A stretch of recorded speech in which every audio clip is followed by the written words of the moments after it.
सोलापूर जिल्ह्यातल्या पाझर तलावांची दुरुस्ती होणार, रत्नागिरीतल्या 20 गावात होणार मसाले पीक लागवड, पुणे आणि सोलापुरात दूध खरेदीला सर्वाधिक दर, नाशिकमध्ये भरणार दुसरं कृषी साहित्य संमेलन आणि हंगामात 170 कारखान्यांकडून होणार उसाचं गाळप। नमस्कार, आता पाहूया सविस्तर वृत्त। सोलापूर जिल्हा परिषदेच्या स्थानिक स्तर लघुपाटबंधारे विभागाअंतर्गत आगामी 1 वर्षात जिल्ह्यातले 207 पाझर तलाव आणि कोल्हापूर पद्धतीचे बंधारे दुरुस्त करण्यात येणार आहेत। पहिल्या टप्प्यात 103 तर दुसऱ्या टप्प्यात 104 कामांना पैसे मिळण्याची शक्यता आहे। त्यासाठी जिल्हा परिषदेने सुमारे 17.5 कोटी रुपयांची मागणी केली आहे। नागपूर इथं केंद्रीय जल आयोगाच्या कार्यालयात एक बैठक झाली होती। त्यात पाझर तलाव दुरुस्तीचा प्रकल्प अहवाल राज्यस्तरीय तांत्रिक सल्लागार समितीकडे मंजुरीसाठी सादर करण्याच्या सूचना देण्यात आल्या होत्या। त्याप्रमाणे जिल्हा परिषदेने अहवाल तयार केला आहे। जिल्ह्यातल्या 207 पाझर तलावांची दुरुस्ती केली तर 3400 हेक्टर क्षेत्र ओलिताखाली येणार आहे। रत्नागिरी जिल्ह्यातल्या 9 तालुक्यांमधल्या 20 गावात मसाल्याच्या पिकांची लागवड केली जाणार आहे। त्यासाठी सुमारे 2.5 लाख रुपये खर्च अपेक्षित आहे। त्यापैकी 50% खर्च जिल्हा परिषद करणार असून त्यासाठी 2 लाख रुपयांच्या निधीची तरतूद केली आहे। रत्नागिरी जिल्ह्यात आंतरपीक म्हणून मसाल्याचं पीक घेतलं जातं। मसाला रोपांच्या लागवडीला चालना देण्यासाठी जिल्हा परिषदेने 50% अनुदानावर ही लागवड करण्याचा निर्णय घेतला आहे। त्यामध्ये काळी मिरी, दालचिनी, जायफळ यांचा समावेश आहे। गाईच्या दुधाच्या खरेदी दरात संपूर्ण राज्यात सोलापूर व पुणे हे 2 जिल्हे आघाडीवर आहेत। दुधाच्या भुकटीला मागणी वाढल्यामुळे दुधाच्या खरेदी दरात वाढ झाली आहे। सोलापूर जिल्हा दूध संघ आणि पुण्याच्या कात्रज दूध संघाकडून गाईच्या दुधासाठी 22 रुपये प्रति लिटर दर दिला जात आहे। शासनाने 3.5 फॅट व 8.5 SNF गुणप्रत असलेल्या गाईच्या दुधाला 18.5 रुपये भाव जाहीर केला। त्यानंतर राज्यातल्या सहकारी संघामध्ये भाव देण्याची स्पर्धा सुरू झाली। काही दूध संघांनी शासनाच्या दरापेक्षा जादा भाव देण्यास सुरुवात केली आहे। दूध भुकटीची निर्यात सुरू झाल्यानंतर प्रति किलोला 140 रुपये भाव मिळणारी भुकटी 240 रुपयांपर्यंत जाऊन पोहोचली आहे। भुकटीसाठी दुधाचा वापर वाढल्यामुळे दुधाच्या खरेदीमध्येही वाढ झाली आहे।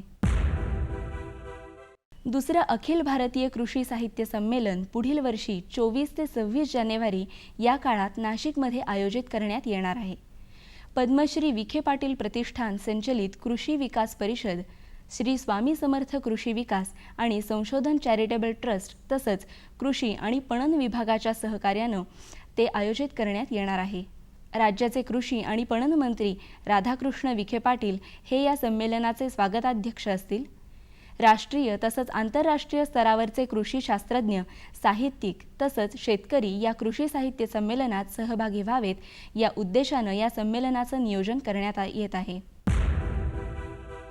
येत्या 1 नोव्हेंबरपासून सुरू होणाऱ्या यंदाच्या साखर हंगामात 5 नवीन कारखान्यांबरोबर 170 कारखान्यांकडून उसाचं गाळप होणार आहे।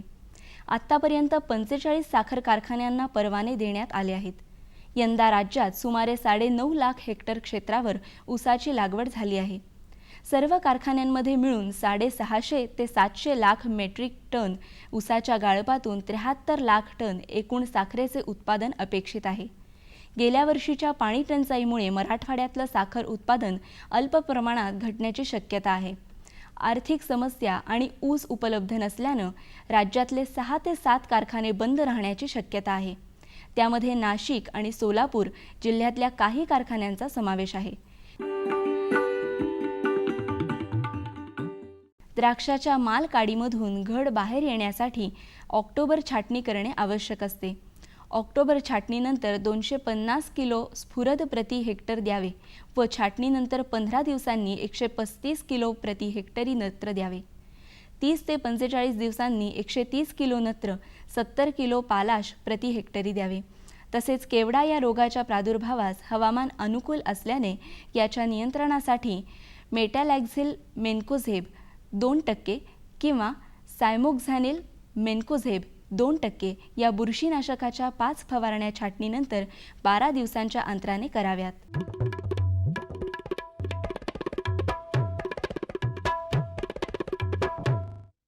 आता बघूया कराड कृषी उत्पन्न बाजार समितीचे काही बाजारभाव प्रति क्विंटलचे. चिक्कू कमाल रुपये 2000, किमान रुपये 1500. केळी कमाल रुपये 15000, किमान रुपये 10000. मोसंबी कमाल रुपये 7000, किमान रुपये 5000. सफरचंद कमाल रुपये 12000, किमान रुपये 8000.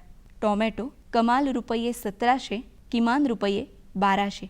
वांगी कमाल रुपये 2800, किमान रुपये 2300. हिरवी मिरची कमाल रुपये 1200, किमान रुपये 900. कृषी बाजारभाव विषयक अधिक माहितीसाठी www.agmarknet.nic.in किंवा www.msamb.com ह्या संकेतस्थळाला भेट द्या.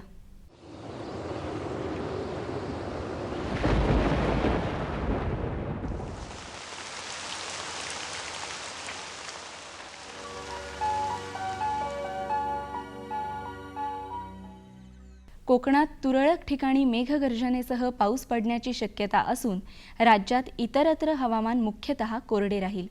विदर्भात दिवसाचे तापमान 1 किंवा 2 अंश सेल्सिअसने तर रात्रीचे तापमान 2 किंवा 3 अंश सेल्सिअसने घटण्याची शक्यता आहे.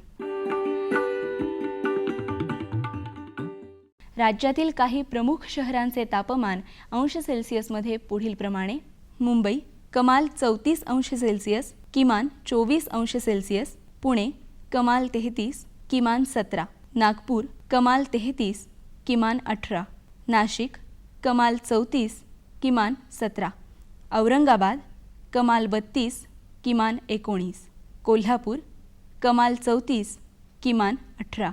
सांगली कमाल 31, किमान 20. सातारा कमाल 32, किमान 17. आणि सोलापूर कमाल 32 अंश सेल्सिअस आणि किमान 21 अंश सेल्सिअस राहण्याची शक्यता आहे. हवामान विषयक अधिक माहितीसाठी भारतीय हवामान विभागाच्या www.imd.gov.in ह्या संकेतस्थळाला भेट द्या. या होत्या आजच्या कृषी वार्ता. पुन्हा भेटूया पुढील भागात. तोपर्यंत नमस्कार.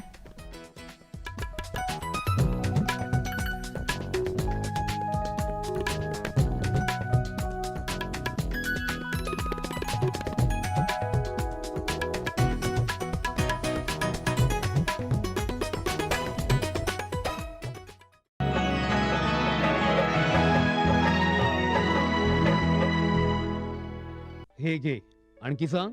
बस. अरे हे काय भाऊ, इतकं कमी रासायनिक खत? शेती सोडली आहेस का? शेती नाही, नादानपणा सोडतोय. मातीचं परीक्षण केलंय.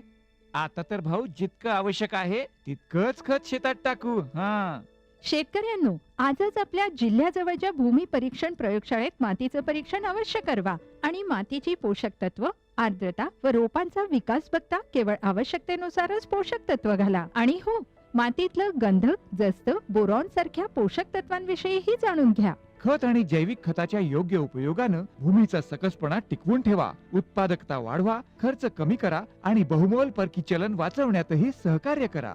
आणि हो, मंदगतीनं नायट्रोजन उपलब्ध करून देणारी खतं जसं कडुलिंबयुक्त युरियाला प्राधान्य द्या आणि युरियाचा पानांवर शिडकाव करा. अरे वा, तू तर खरोखरी समजूतदार झालास रे. आणखी माहितीसाठी संपर्क करा जिल्हा कृषी अधिकारी किंवा शेतकरी कॉल सेंटर. आई, मला खायला दे ना. धीर धर बाळू, अजून डाळ शिजली नाही. चिंता करू नको बाळूची आई, यंदाच्या बारीला डाळ चांगली शिजल.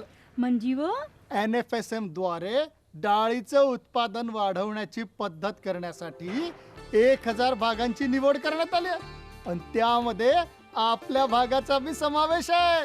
त्यांना आमचा काय फायदा हो? आपल्या 5 एकर शेतासाठी लागणारं खत आणि कीटनाशक याशिवाय मिनी किट बी भेटल. पर इतक्या डाळीचं करायचं काय? सरकारनं कडधान्याचं आधारभूत मूल्य खूप वाढवलं आहे आणि त्याच्या खरेदीची पुरी व्यवस्था केली आहे. त्यानं मिळकत बी वाढल. आमचा बाळू एक चांगल्या शाळेत जाऊन शेती शास्त्रज्ञ बनल.